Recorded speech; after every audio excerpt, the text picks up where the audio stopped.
Dear students, welcome back.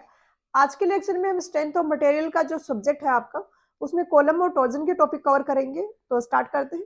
सबसे पहले तो कॉलम होता क्या है, तो वो स्ट्रक्चरल मेंबर्स जिनमें एक्सिली मतलब एक्सिस के अलोंग, उनकी लॉन्गिट्यूडनल एक्सिस के अलोंग कंप्रेसिव फोर्सेज हम अप्लाई कर रहे हैं, या स्ट्रक्चर में जहाँ पे लगे हुए हैं उसमें जो लोडिंग लग रही है उसके कारण उसमें कंप्रेसिव फोर्सेज आ रहे हैं। तो इस टाइप के जो कंपोनेंट है उसको हम कॉलम बोलेंगे।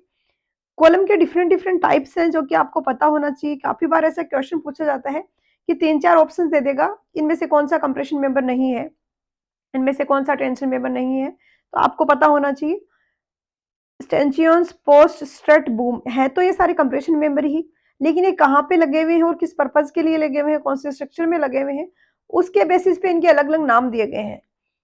कॉलम तो क्या होगा, वर्टिकल मेंबर बिल्डिंग में, जो बिल्डिंग का फ्रेम है, जैसे घर पे आपका घर बना हुआ है उसमें जो वर्टिकल मेंबर्स हैं जो लोड कैरी कर रहे हैं वो कॉलम है। स्टंचियंस होते हैं, स्टील के कॉलम होते हैं, रोल्ड स्टील सेक्शन जैसे आई सेक्शन वगैरह से बने होते हैं। पोस्ट क्या होता है, ट्रस ब्रिज जो है, ट्रस ब्रिज है उसका जो कंप्रेशन मेंबर होगा उसको हम पोस्ट बोल देंगे। स्ट्रट क्या होगा, रूफ ट्रस है, जो रूफ ट्रस है उसमें जो कंप्रेशन मेंबर होगा उसको स्ट्रट बोलेंगे। और जो क्रेन है उसमें जो मेन प्रिंसिपल जो कंप्रेशन मेंबर है उसको बोला जाता है बूम। तो आपको पता होना चाहिए सारे सारे कंप्रेशन मेंबर है।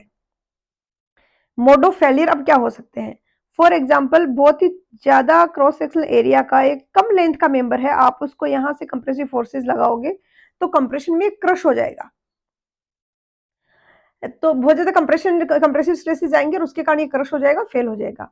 दूसरी पॉसिबिलिटी हो सकती है कि बहुत ही कम क्रॉस सेक्शनल एरिया का, फॉर एग्जांपल आपने कोई मेंबर लिया है कि आपने एक बहुत ही कम डाया की कोई स्टील की बार ली हुई है, जो रोड ली हुई है, जो कि हम रेनफोर्समेंट में यूज करते हैं बार, बहुत कम है उसका क्रॉस सेक्शनल एरिया और लेंथ बहुत ज्यादा है, आप उसमें कंप्रेसिव फोर्सेस लगाओगे तो क्या होगा, वो इस तरीके से बक्कल होगी।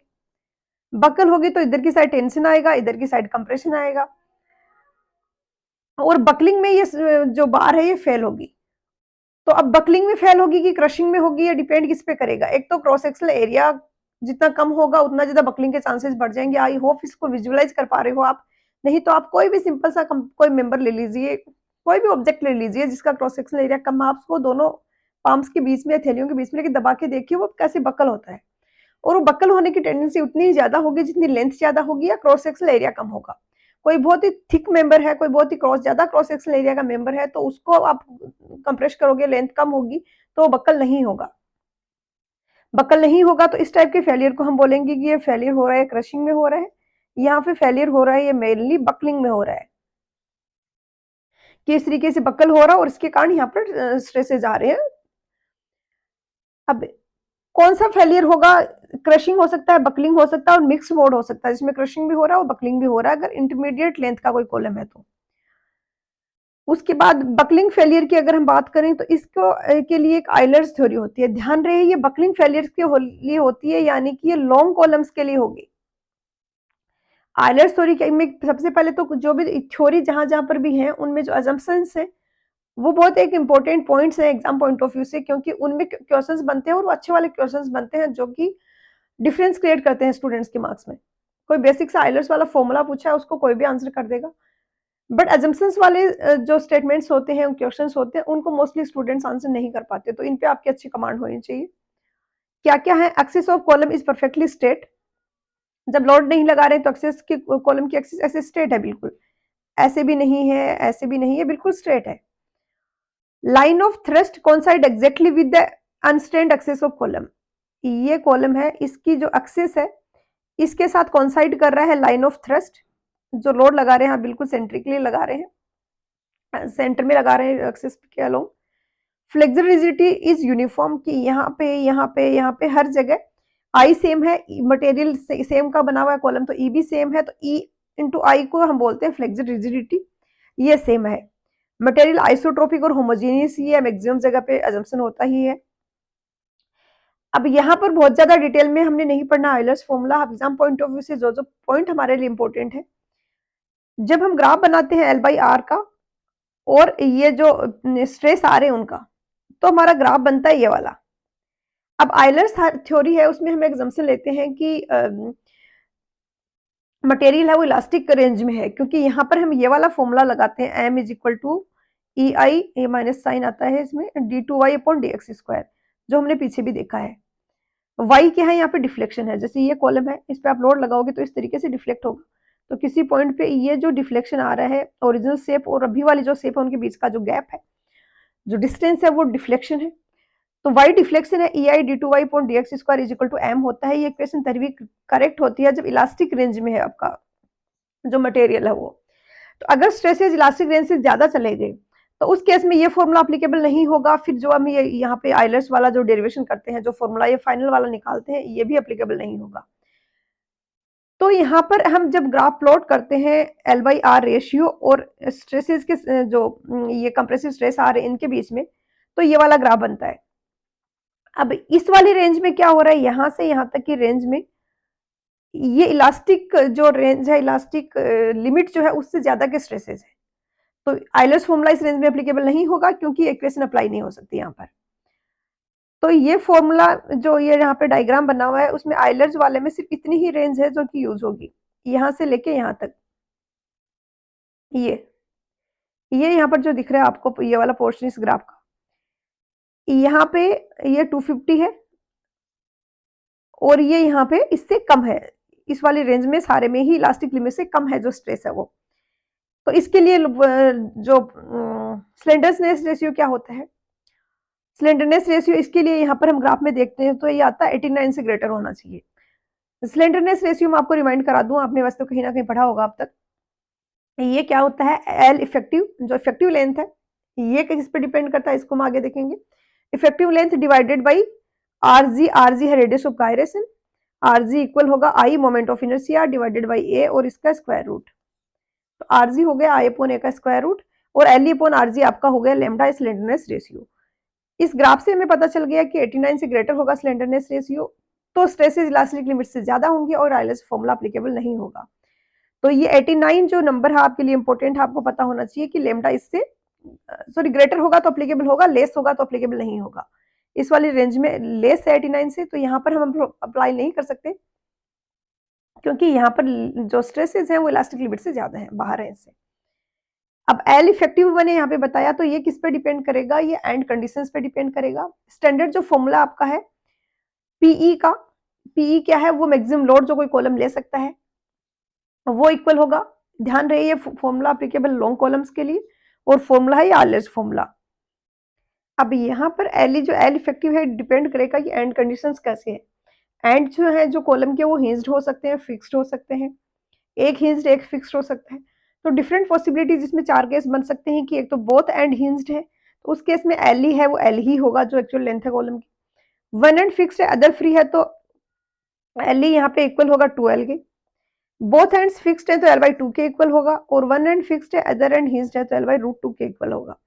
तो ये आपको पता होना चाहिए। उसके बाद कोई भी कॉलम हो उसके लिए अगर आपको ई की वैल्यू पता है, आई की वैल्यू पता है, एल आप इससे निकालोगे और उसको कितना मैक्सिमम लोड बियर कर सकता है वो इस फॉर्मूले से निकाल सकते हो। उसके बाद रेडियस ऑफ गायरेशन और स्लेंडरनेस रेशियो हमने देख लिया। रेडियस ऑफ गायरेशन क्या होता है, moment of inertia divided by area इसका स्क्वायर रूट। अब रेडियस ऑफ गायरेशन हर एक एक्सिस के अबाउट डिफरेंट होगी। फॉर एग्जांपल ये मैं रेक्टेंगुलर सेक्शन ले रही हूँ, ये रेक्टेंगुलर सेक्शन है, इस वाली एक्स एक्स डेस वाली एक्सिस के अबाउट और वाई वाई डेस वाली एक्सिस के अबाउट आई की वैल्यू डिफरेंट डिफरेंट होंगी। तो आर भी डिफरेंट डिफरेंट आएगा, आर जी जो रेडियस ऑफ गायरेशन आएगा वो। यहाँ पर हमें क्रिटिकल स्लेंडरनेस रेशियो निकालना है तो मिनिमम वाला आरजी लेंगे क्योंकि किसी भी एक्सिस के अबाउट बेंड हो सकता है। यहाँ पे इस वाली एक्सिस के अबाउट मोमेंट ऑफ इनर्शिया कम आएगा तो इसके अबाउट बेंड हो जाएगा, अगर इसके अबाउट कम होगा तो इसके अबाउट बेंड हो जाएगा। तो दोनों की पॉसिबिलिटी हमें लेनी पड़ेगी। स्लेंडरनेस रेशियो यहाँ पे इक्वल होगा एल अपॉन आर के। एल है लेंथ जो इफेक्टिव लेंथ है वो, और आर है वो रेडियस ऑफ गायरेशन, आर जी से भी डिनोट करते हैं इसको कहीं कहीं पर। अब ये भी हमने देखा था, ये था लॉन्ग कॉलम्स के लिए। अगर शॉर्ट कॉलम हो या फिर इंटरमीडिएट लेंथ का कॉलम हो जिसमें क्रशिंग में या क्रशिंग प्लस बकलिंग में फेलियर हो रहा है तो कौन सा फॉर्मूला अप्लाई करेंगे। तो यहाँ पर रैंकाइंस फॉर्मूला है जो ये यूज किया जाता है। तीन चार इसमें फॉर्मूले हैं लेकिन आपके एग्जाम पॉइंट ऑफ व्यू से यही इंपॉर्टेंट है, क्वेश्चंस वगैरह इसी पे बनते हैं ज्यादा। ये सब फॉर्मूला जो शॉर्ट कॉलम के लिए भी एप्लीकेबल होगा और लॉन्ग कॉलम के लिए भी होगा। क्योंकि यहाँ पे हम क्रशिंग वाला फेलियर भी कंसीडर करते हैं, बकलिंग वाला भी करते हैं। बेसिकली यहाँ पे पी जो टोटल लोड कैरी कर सकता है कोई कॉलम, वो इक्वल लेते हैं हम, मतलब 1/p इक्वल लेते हैं 1/pc plus 1/pe। Empirical formula है ये। पीसी होगा एफसी इंटू ए, एफसी जो कंप्रेसिव स्ट्रेसेस वो मैक्सिमम बियर कर सकता है इंटू एरिया, अल्टीमेट लोड हो जाएगा स्टड का कॉलम का, और पीई हो जाएगा जो आइलर्स फॉर्मूले से आया था बकलिंग वाले केस में वो। तो इसने दोनों के इफेक्ट को कंसीडर कर लिया, तो इसलिए ये शॉर्ट में, एक्स्ट्रा लॉन्ग में, इंटरमीडिएट में सब जगह काम करेगा ये फॉर्मूला। यहाँ पर जो इक्वेशन है इसको हम रीअरेंज करके इस तरीके से भी लिख सकते हैं, पी है वो इसके इक्वल आ जाएगा। इसको फर्दर सिंप्लीफाई कैसे कर सकते हैं कि पीसी को हमने पीसी ए लिख दिया, पीई से सारे टर्म्स को डिवाइड कर दिया, तो यहाँ पे पीसी बच गया सिर्फ, यहाँ पर ये 1 आ गई टर्म, और पीसी अपॉन पीए, पीई, पीई की value pi square, EI upon L square लिख दिया। एल यहाँ पे ध्यान रहे एल इफेक्टिव ही है, तो इस तरीके से लिख सकते हैं। इसको फर्दर सिंप्लीफाई करके ये लिख दिया। आप ये वाला फॉर्मूला भी डायरेक्टली याद रख लो तो ठीक रहेगा, नहीं तो आप इससे डिराइव कर सकते हो यहाँ तक, क्योंकि अब ये जो आ रहा है ना ब्रैकेट में F C upon pi square E, ये सारी की सारी मटेरियल की प्रॉपर्टीज हो गई। कॉलम किस लेंथ का है, उसकी रेडियस ऑफ गायरेशन क्या है, इन सब से ये वाला कांस्टेंट नहीं अफेक्ट होगा। एफ सी है वो मटेरियल की प्रॉपर्टीज पे डिपेंड करेगा, ई मटेरियल की प्रॉपर्टीज पे डिपेंड करेगा, पाई खुद एक कांस्टेंट है। तो ये फॉर्मूला सिंप्लीफाइड होके ये बन गया अब आपके पास, और ये सब फॉर्मूला है जो हर टाइप के कॉलम के लिए एप्लीकेबल होगा। ये जो टर्म है F C upon pi square E, जिसको हम ए से डिनोट कर रहे हैं, इसको रैंकाइंस कांस्टेंट भी बोला जाता है। ये जो फॉर्मूला था, अगर यहाँ पर एल हम लेते हैं, एल एक्चुअल लेंथ लेते हैं एल की जगह, तो वो सिर्फ हिंज के लिए एप्लीकेबल होगा, क्योंकि वहीं पर एल इफेक्टिव एल के इक्वल होता है। बाकी कोई कॉलम हो तो आप इसको एल ई से डिनोट कर सकते हो। तो ये हो गया फाइनल स्टैंडर्ड फॉर्मूला जो आपको याद रखना है। नेक्स्ट है कि अगर कॉलम में असेंट्रिक लोडिंग है, असेंट्रिक लोडिंग कैसे है, अभी तक हम जो केसेस कंसीडर कर रहे थे उसमें, जैसे कि ये कोई कॉलम है, ये इसकी सेंट्रोइड से पास होती हुई एक्सिस है, तो हम मान रहे थे लोडिंग है वो इस एक्सिस के अलोंग है। तो यहाँ पर क्या होगा, असेंट्रिसिटी नहीं है, जो लोडिंग है वो सेंटर से पास हो रही है। लेकिन इन केस अगर लोडिंग असेंट्रिक हो, जैसे यहाँ से ई डिस्टेंस पे लोडिंग एक्ट कर रही हो, तो उस केस में क्या होगा, उस केस में असेंट्रिसिटी के कारण मोमेंट आएगा, और मोमेंट के कारण भी स्ट्रेसेज होंगे। जैसे ये वाला फॉर्मूला हमने बेंडिंग स्ट्रेसेज वाले चैप्टर में देखा था कि अगर एम मोमेंट कहीं पे एक्ट कर रहा है, तो उस एम मोमेंट के कारण बेंडिंग होगी, और उसके कारण स्ट्रेसेज होंगे बेंडिंग के, वो होंगे M into Y upon I. इस तरीके से हमने बेंडिंग स्ट्रेसेज की इक्वेशन देखी थी। तो सेम यही केस यहाँ पे हो रहा है। यहाँ पर क्या होगा, इस तरीके से बेंडिंग होगी, ये कॉलम है इसकी, इस तरीके से यहाँ पे बेंडिंग होगी। तो इससे क्या होगा, बेंडिंग के कारण एक साइड तो इधर कंप्रेशन आएगा, इधर आएगा टेंशन। जो एक्सिली लोड आ रहा था, जो कंप्रेसिंग लोड आ रहा है, उसके कारण पूरे में बेंडिंग स्ट्रेस, उसमें पूरे में कंप्रेसिव स्ट्रेसेस आ रहे हैं एक्सिली लोड के कारण। बट वो लोड है वो एसेंट्रिसिटी पे है, इसके कारण वो मोमेंट भी क्रिएट कर रहा है, और उस मोमेंट के कारण एक साइड पे कंप्रेशन आ रहा है, दूसरी साइड में टेंशन आ रहा है। अब यहाँ पर क्रिटिकल कौन सी साइड होती है, जो कंप्रेशन वाली साइड है। जब हम कंक्रीट की बात करते हैं, आरसीसी मेंबर्स की बात करते हैं, तो हम जो टेंसाइल वाली साइड है उसको ज्यादा फोकस करते हैं कि वहां पर स्ट्रेसेस हैं वो जो लिमिट है उसे क्रॉस ना हो, या फिर पूरे स्ट्रक्चर में टेंसाइल स्ट्रेसेस कहीं आए ही ना। बट जो स्टील है उसमें क्या होता है, उसमें स्टील है वो इक्वली स्ट्रॉन्ग होती है टेंशन में और कंप्रेशन में। अब यहाँ पे कंप्रेशन आ रहा है जिस साइड, वहां से एक्सिली जो लोड लग रहा है, जो कंप्रेशन आ रहा है, उसके कारण भी कंप्रेशन आ रहा है, और बेंडिंग के कारण भी कंप्रेशन आ रहा है। जबकि टेंसाइल वाल में एक्सिली लोड के कारण कंप्रेशन था, बेंडिंग के कारण टेंशन था, तो ओवरऑल जो कंप्रेसिव स्ट्रेसेस आएंगे वो कम हो जाएंगे। यहाँ पर दोनों ही सेम साइड के हैं, तो वो दोनों ऐड हो रहे हैं, उनका मैग्नीट्यूड हमें ज्यादा मिलेगा। तो यहाँ पर हमारा फोकस रहेगा कंप्रेसिव साइड के जो स्ट्रेसेस आ रहे हैं, कंप्रेसिव साइड में कितने स्ट्रेसेज होंगे। पी एक्सिली लोड है, एक क्रॉस सेक्शनल एरिया, तो पी अपॉन ए का एक स्ट्रेस आएगा, कंप्रेसिव स्ट्रेस लोड के कारण, जो कॉलम में कंप्रेसिव लोड लग रहा है उसके कारण।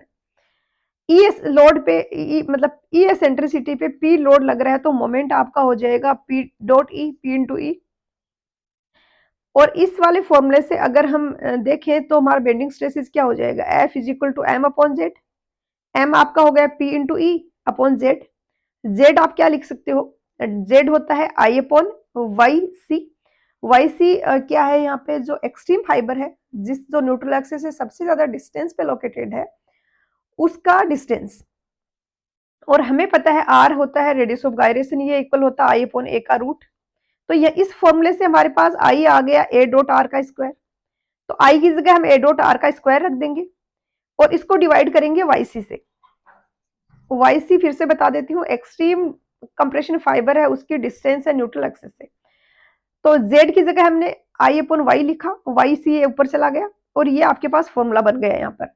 इसको सिंप्लीफाई करें तो ये बन जाएगा पी बाई ए, अगर कॉमन लें तो E dot Y C upon A R का स्क्वायर। अब यहां पर ये अगर एफ सी निकालना है, ये पी क्या है, ये स्ट्रेस है, compressive stress. Maximum compressive stress मान लिया, सॉरी, मैक्सिमम कंप्रेसिव स्ट्रेस मान लिया कि ये जो मटेरियल है, मान लिया माइल्ड स्टील का बना हुआ कॉलम है, वो एफ सी ले सकता है। तो हम इसको क्या करेंगे, एफ सी से रिप्लेस कर देंगे। ये है, ये स्ट्रेसेस है, कंप्रेसिव स्ट्रेसेस जो आ रहे हैं, हमने कैलकुलेट किया है। ये इक्वल किसके होगा, जो मैक्सिमम स्ट्रेस वो ले सकता है कॉलम, उसके, इससे ज्यादा तो नहीं होगा। तो एफ सी से रिप्लेस कर दिया। यहां से फिर इस फॉर्मूले से आप इसको एक को इधर ले जाओगे, ये वाली टर्म डिवाइड में आ जाएगी और आप पी निकाल सकते हो कि कोई कॉलम है वो कितना मैक्सिमम लोड ले सकता है। तो पी आपके पास यहाँ पर आ जाएगा इस तरीके से। एक टर्म आई थिंक यहाँ पर मिसिंग है, मैं मेंशन कर दूंगी उसको बाद में, कि आप इसको इस तरीके से लिखोगे कि पी आ जाएगा F C dot A upon 1 plus E Y C upon A R का स्क्वायर। और जो हमारी बकलिंग वाली जो कंडीशन थी, जो बकलिंग हो रही थी लॉन्ग कॉलम होने के कारण, उसमें उसके कारण हमारा ये आ रहा था। तो नीचे वाली टर्म है, इसको बोला जाता है रिडक्शन फैक्टर। ये वाला रिडक्शन फैक्टर किसके कारण है, ये वाला रिडक्शन फैक्टर है, ये वाला एसेंट्रिसिटी के कारण। इसकी वैल्यू हमेशा एक से बड़ी होगी, तो पी जो है वो एफ सी डॉट ए है उससे कुछ कम आएगा। आप थोड़ा सा इसका फिजिकल सिग्निफिकेंस अगर समझो, तो एफ सी वो कंप्रेसिव मैक्सिमम स्ट्रेस है जो कि कोई मटेरियल कैरी कर सकता है। इसको एरिया से मल्टीप्लाई कर दिया हमने। तो आइडियली तो जो maximum compressive stress multiply by area, उतना ही लोड कॉलम को लेना चाहिए। लेकिन अगर सेंट्रिसिटी है तो उसके कारण बेंडिंग होगी और स्ट्रेसेस बढ़ेंगे। अगर बकलिंग हो रही है तो उसके कारण भी स्ट्रेसेस बढ़ेंगे। तो ये दोनों फैक्टर्स अगर हम इंक्लूड करते हैं तो एफ सी डॉट ए जितना स्ट्रेस कॉलम नहीं ले सकता, उससे कुछ कम ले पाएगा। कितना कम ले पाएगा, उसके लिए हम 1 प्लस इससे डिवाइड करते हैं। तो कहने का मतलब ये है कि दोनों टर्म्स को अगर हम दोनों का इफेक्ट कंबाइंडली देखें तो हम ये फॉर्मूला लिख सकते हैं। तो ये इंपॉर्टेंट फॉर्मूला है जो कि आपको याद रख लेना चाहिए, पूछा जा सकता है। अगर कहीं बकलिंग को हमें कंसिडर नहीं करना है, कोई शॉर्ट कॉलम है बट वो असेंट्रिकली लोडिंग है, तो उसमें भी बेंडिंग होगी, बकलिंग होगी। इस वाली टर्म को हम कैंसिल कर देंगे, सिर्फ ये वाली टर्म बचेगी। अगर दोनों केसेस हैं कि लॉन्ग कॉलम भी है और एसेंट्रिसिटी भी है, तो पूरा का पूरा ये फॉर्मूला आएगा। अगर लॉन्ग कॉलम तो है बट एसेंट्रिसिटी नहीं है, तो ई की वैल्यू 0 हो जाएगी, तो ये वाली टर्म को हम कैंसिल कर देंगे। आपका फॉर्मूला बन जाएगा F C into A upon 1 plus A L square upon R square. Second method है सेकेंड फॉर्मूला, जो कि एक थ्योरेटिकल अप्रोच है। यहाँ पर यही डिफ्लेक्शन वाली इक्वेशन है। इसको अगर हम सोल्व करते हैं तो ये हमारे पास ये आती है इक्वेशन। इसमें हम बाउंड्री कंडीशंस लगा के C1 C2 की वैल्यू निकालते हैं और जो मैक्सिमम डिफ्लेक्शन होगा, जैसे ये कॉलम है तो इस तरीके से बेंड होगा, मिड वाले पॉइंट पे मैक्सिमम डिफ्लेक्शन होगा। तो मैक्सिमम डिफ्लेक्शन हम इससे निकालते हैं, तो ये आता है ई सेक L/2 इंटू पी अपॉन ई का रूट। एम मैक्स यहाँ पर होगा पी डॉट वाई मैक्स, क्योंकि इस इक्वेशन से हमें पता है कि m इक्वल है p डॉट वाई की, क्योंकि p लोड लग रहा है यहाँ पे y डिस्टेंस पे, तो इसके कारण जो मोमेंट होगा वो p डॉट वाई होगा। तो यहाँ से हमें मैक्सिमम मोमेंट मिल गया कि मैक्सिमम मोमेंट है वो ये होगा। अब ये जो स्ट्रेस वाली इक्वेशन है, कंप्रेसिव स्ट्रेस और बेंडिंग स्ट्रेस का, इसको हम लिखेंगे तो p डॉट ए तो कंप्रेसिव स्ट्रेस हो गया। उसके बाद जो बकलिंग हो रही है उसके कारण बेंडिंग हो रही है, उसके कारण जो स्ट्रेसेस आएंगे वो हम इस वाले फॉर्मूले से निकालेंगे, is equal to m upon I. m की ये वैल्यू हम यहाँ पे रख देंगे, इस वाली केस में m की वैल्यू ये ऊपर जो हमने निकाली है ये रखेंगे। z रखेंगे, z को हम क्या लिख सकते हैं, इस वाले फॉर्मूले में z को हम लिख सकते हैं i upon Y C. Y C है वो एक्सट्रीम कंप्रेशन फाइबर की डिस्टेंस है न्यूट्रल एक्सिस से।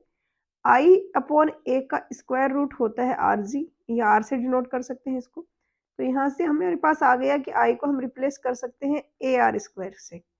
यहाँ पर i को z को रिप्लेस करेंगे A R square upon Y C ऊपर चला जाएगा, नीचे ए आर स्क्वायर में से ए हम बाहर ले लेंगे, अंदर ये बच जाएगा।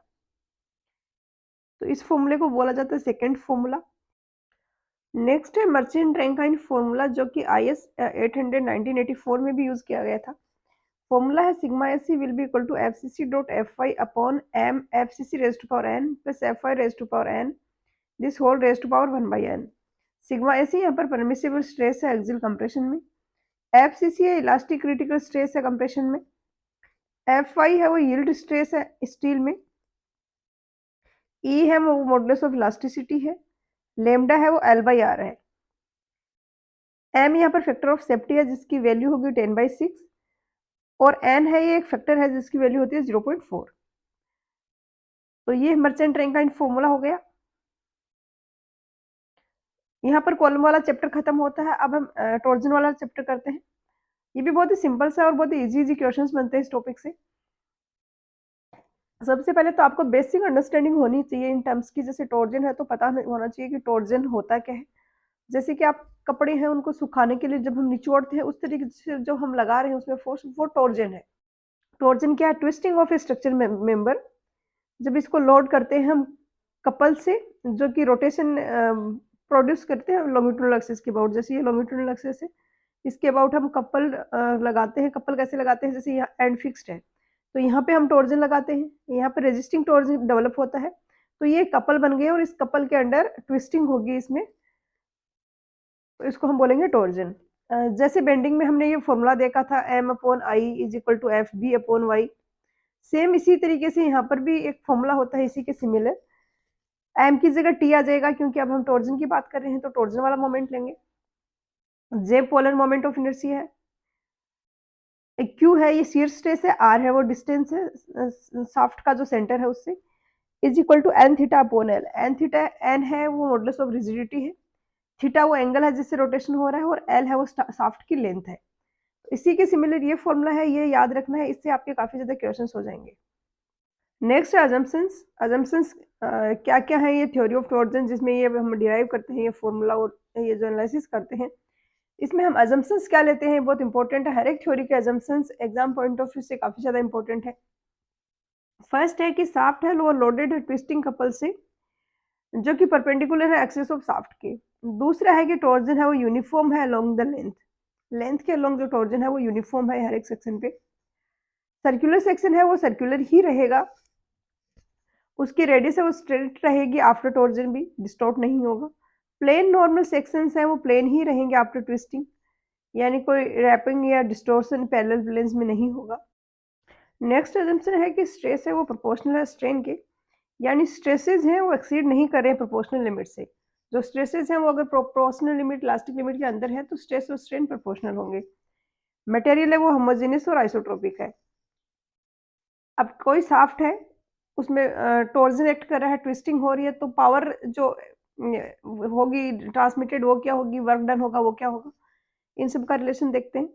पी किलोवाट पावर अगर ट्रांसफर की गई है तो वर्क डन क्या होगा?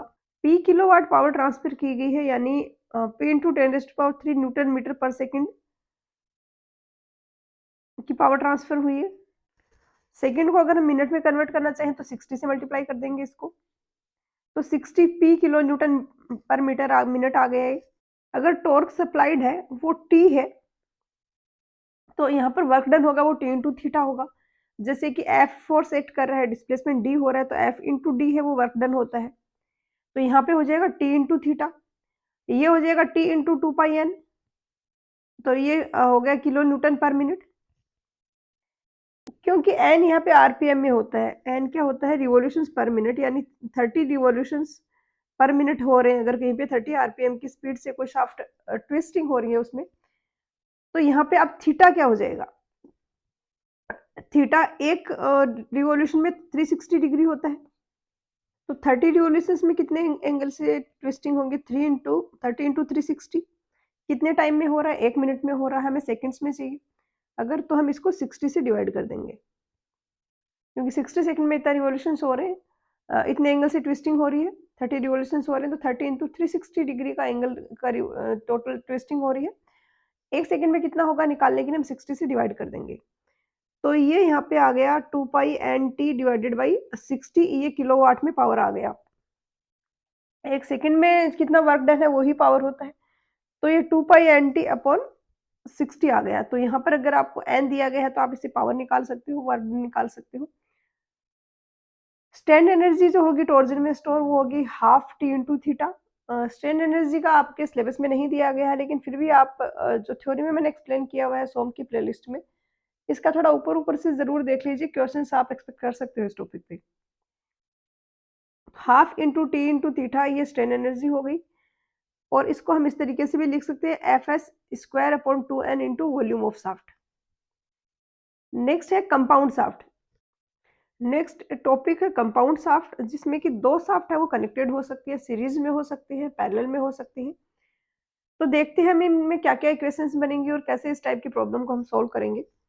शाफ्ट अगर सीरीज में है, यानी टॉर्क एक एंड पे अप्लाई कर रहे हैं और जो रेजिस्टिव रिलेटिव टॉर्क आ रहा है वो दूसरे एंड पे अगर हो रहा है, टॉर्क यहाँ पे सेम रहेगा दोनों शाफ्ट के लिए, but total angle of twist होगा वो θ1 + θ2 के इक्वल होगा। यानी एक शाफ्ट में θ1 से ट्विस्टिंग हो रही है, दूसरे में θ2 से हो रही है, तो टोटल हो जाएगा θ1 + θ2। यहाँ पे ये जो यहाँ पे आप देख रहे हैं ये सीरीज में है, तो यहाँ पे आपने टॉर्क लगाया, यहाँ पे रेजिस्टिंग टॉर्क डेवलप हुआ, तो दोनों शाफ्ट में ही टॉर्क जो एक्ट कर रहा है वो सेम है, बट इनका क्रॉस सेक्शनल एरिया सेम नहीं है। तो इसमें ट्विस्टिंग होगी कुछ, इसमें कुछ θ1 की ट्विस्टिंग होगी, दूसरे में θ2 की ट्विस्टिंग होगी। टोटल कंपाउंड शाफ्ट का थीटा देखेंगे तो θ1 + θ2 के इक्वल होगा। ये हो गया। इसके बाद शाफ्ट अगर पैरेलल में कनेक्टेड है तो क्या होगा, उस केस में थीटा दोनों में सेम होगा, टी इक्वल होगा T1 + T2 के। कैसे कनेक्टेड हो सकते हैं शाफ्ट पैरेलल में, जैसे ये है, सेम पहले वाली केस है, हमने अब जो लगाया है वो यहाँ पे लगाया है, दोनों एंड यहाँ पे फिक्स्ड है, तो हमने यहाँ पे अब टॉर्जन लगाया है। तो इससे क्या होगा, ये टी का कुछ पोर्शन ये लेगी, कुछ ये शाफ्ट लेगी, बट ट्विस्टिंग होगी दोनों में वो सेम रहेगी। और हमें थीटा का पता है कि हमें ये वाला जो इक्वेशन है T/J is equal to Fs, काफी बार इसको हम Q से भी डिनोट कर देते हैं, जो शियर स्ट्रेस एक्ट कर रहा है टॉर्जन के कारण, divided by R is equal to n θ/L। तो यहाँ से आप थीटा निकाल सकते हो, थीटा आ जाएगा TL/Nj। तो सेम मटेरियल की बनी है तो n सेम हो जाएगा, नहीं तो n1 n2 अलग अलग हो जाएगा, J1 J2 अलग अलग है, लेंथ अलग हो सकती है, बट यहाँ पर θ1 और θ2 दोनों सेम होंगे। सेम इसी तरीके से आप यहाँ पर भी θ1 को इस तरीके से लिख सकते हो, तो आपका क्या आ जाएगा थीटा, यानी TL/Nj, जो कंपाउंड शाफ्ट है उसके लिए ये है TL/Nj, T उसका टॉर्क है, L उसकी लेंथ है, ये इक्वल हो जाएगा T1 L1/N N1 J1 + T2 L2/N2 J2। तो ये आ गया यहाँ पर, इसको भी आप इस तरीके से लिख सकते हो। तो यहाँ पर आपको जो भी प्रॉब्लम आएंगी, दो इक्वेशन लगा के आप इजीली इनको सोल्व कर सकते हो। नेक्स्ट है शाफ्ट ऑफ टू मटेरियल्स, जिसमें कंपोजिट शाफ्ट है, पहले वाली कंपाउंड शाफ्ट थी, ये कंपोजिट शाफ्ट है, ये दो अलग अलग मटेरियल की बनी हुई एक सिंगल शाफ्ट होती है। जैसे कि यहाँ पे ये होलो ट्यूब थी, इसके अंदर ये कोर किसी दूसरे मटेरियल का डाल दिया आपने, तो इसमें क्या होंगी, सर्कुलर टॉर्जनल बार्स होंगी जो फर्मली बॉन्डेड होंगी, और ये जो शाफ्ट है ये जो सिंगल मटेरियल बिहेव करता है। इसकी अगर हम बात करें तो यहाँ पे T इक्वल होगा T1 + T2 के, और थीटा होगा वो सेम होगा, क्योंकि सेम शाफ्ट है तो टॉर्जन तो सेम होगा, सॉरी एंगल ऑफ ट्विस्टिंग तो सेम होगी। जो अंदर वाला कोर जिस एंगल से ट्विस्ट हो रहा है, ऑब्वियसली होलो ट्यूब बाहर वाला भी सेम ही एंगल से ट्विस्ट होगा, क्योंकि बॉन्डेड है ये टुगेदर। बट टॉर्क जो हम लगा रहे हैं उसका कुछ पोर्शन कोर वाला लेगा, कुछ है ये होलो ट्यूब लेगा। नेक्स्ट है कि कंबाइंड होकर कहीं पे बेंडिंग भी हो रही है और ट्विस्टिंग भी हो रही है, जिसमें काफी बार ये रियल लाइफ में होता है ये सिनेरियो कि बेंडिंग और ट्विस्टिंग एक साथ हो रही है। तो उस टाइम कौन कौन से स्ट्रेसेज होंगे, टॉर्जन के कारण शियर स्ट्रेस होगा, ये बेंडिंग एम अगर है moment, I moment of inertia है, तो एफ है वो बेंडिंग स्ट्रेस होगा, वो ये होगा। दूसरा हमने देखा था कि बेंडिंग अगर हो रही है तो बेंडिंग के कारण शियर स्ट्रेस भी आते हैं, तो शियर स्ट्रेस बेंडिंग के कारण आएगा, उसका इक्वेशन आ गई है। अब अगर हम मैक्सिमम स्ट्रेसेस की बात करें तो बेंडिंग और टॉर्जन वाले स्ट्रेसेस मैक्सिमम होंगे सरफेस पे, सरफेस में मैक्सिमम होंगे, क्योंकि ये आर पे डिपेंड कर रहा है, ये वाई पे डिपेंड कर रहा है, तो सरफेस वाले पॉइंट्स के लिए इनकी वैल्यू है वो मैक्सिमम होगी, और सरफेस वाले पॉइंट्स पे क्यू आपका हो जाता है 0। हमने देखा था कि इस तरीके से शियर स्ट्रेस का डिस्ट्रीब्यूशन होगा, फॉर एग्जाम्पल सर्कुलर मेंबर है तो, या कोई और भी है तो एंड्स पे ये वाला शियर स्ट्रेस बेंडिंग वाला 0 होता है। तो अब हमारे पास दो स्ट्रेस बचे, एक ये शियर वाला, एक बेंडिंग वाला। मैक्सिमम स्ट्रेसेस निकालने हैं तो अब हम प्रिंसिपल प्लेन्स के स्ट्रेसेस निकालने हैं, तो अब हम जो प्रिंसिपल स्ट्रेस वाला चैप्टर था, उसके बेसिस पे हम यहाँ पे निकाल सकते हैं। बाउंड्री सरफेस पे क्यू डेस यहाँ पे 0 हो गए, डिस्कस कर लिया हमने। टी को यहाँ पे जे की मैं वैल्यू रखूं तो जे होता है polar moment of inertia pi D Q by 32 R को हमने लिख दिया d/2, तो ये 16 T upon pi D cube आ गया। इसी तरीके से हमने ये एम निकाल लिया। अब प्रिंसिपल स्ट्रेस जो होंगे वो होंगे, अगर नॉर्मल स्ट्रेस ये है और शीयर स्ट्रेस ये है, तो हम इस तरीके से इक्वेशन लिख सकते हैं। मोर सर्किल की फॉर्म में अगर मैं आपको दिखाऊं तो यहाँ पर प्रिंसिपल स्ट्रेस हो जाएगा, इस फॉर्मूले से हम निकाल लेंगे। एफ बी बेंडिंग वाला स्ट्रेस है और एफ एस शीयर स्ट्रेस है, तो F B by 2 plus minus F B by 2 का whole square plus F S का होल स्क्वायर। एफ बी और एफ एस की वैल्यू हम यहाँ ऊपर से रखेंगे, तो हमारे पास ये इक्वेशन आ जाएगी जो कि काफी इंपॉर्टेंट है। काफी ज्यादा क्वेश्चंस मिलेंगे आपको इस फॉर्मूले पे। पोजीशन पूछी जाए अगर प्रिंसिपल प्लेन की, तो ये हो जाएगी 2fs upon F B, tan two theta इसके इक्वल होगा। एफ एस और एफ बी की वैल्यू रखेंगे तो ये टी बाई एम आ जाएगा। तो यहाँ पर ये टॉर्जन वाला टॉपिक खत्म होता है।